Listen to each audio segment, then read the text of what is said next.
Don't Turn Off the Lights, A Mysterious Tale. James, a weary novelist, had grown tired of the city's constant noise. Seeking solitude and inspiration, he contacted a realtor about finding a house in a quiet, wooded area. Ms. Maple, an elderly, kind-faced realtor, greeted James warmly in her cozy office. "I do have one house," she said, "but there's something you should know. It has a backup generator because the lights must remain on at all times when someone lives there. The house has been vacant since a family tragedy occurred 10 years ago. Some locals even say the house is cursed." James smiled, dismissing her warning. "I don't believe in curses. I'd like to see the house." They drove up to an old, charming house nestled in the woods. James explored it, finding it quaint and peaceful. "This will be perfect for my writing," he said. "I'll take it." Ms. Maple handed him the keys, her expression serious. "Remember, keep the lights on." James settled in, unpacking boxes as night fell. He prepared for bed, reaching for the light switch. Suddenly, a chilling whisper filled the room. "Don't turn off the lights." James froze, eyes wide with alarm. He decided to leave the lights on and went to bed uneasily. The next day, curiosity gnawed at him. As he typed away on his laptop, he searched for information about the family tragedy.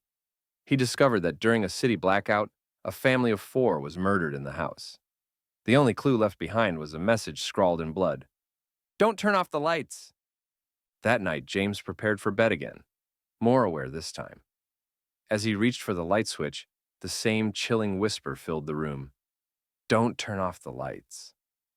Shaken, James left the lights on and tried to sleep.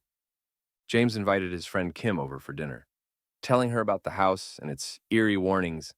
Skeptical, Kim says, "I wonder what would happen if we turned the lights off." "Don't," James pleaded.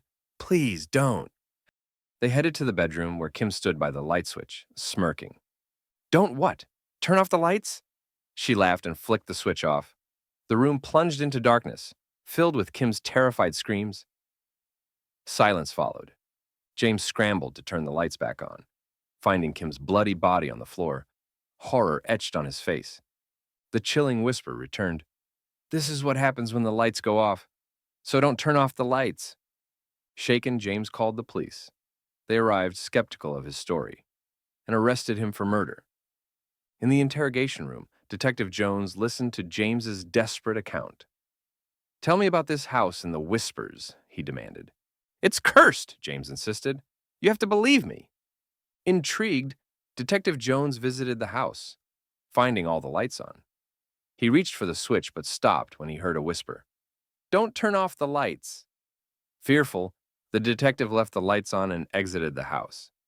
Detective Jones, believing the house is cursed, contacts the realty agency that James said rented him the house. He inquires about the house and asks to speak to Ms. Maples.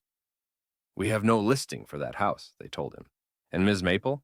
She passed away 10 years ago." Perplexed, Detective Jones returned to the house, now dark and decrepit. He stood, puzzled, at the edge of the property. Believing James's story, the detective decided to leave the mystery unsolved. After all, who would believe it?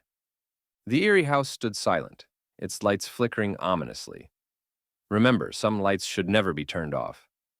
"Don't turn off the lights," a chilling whisper echoed.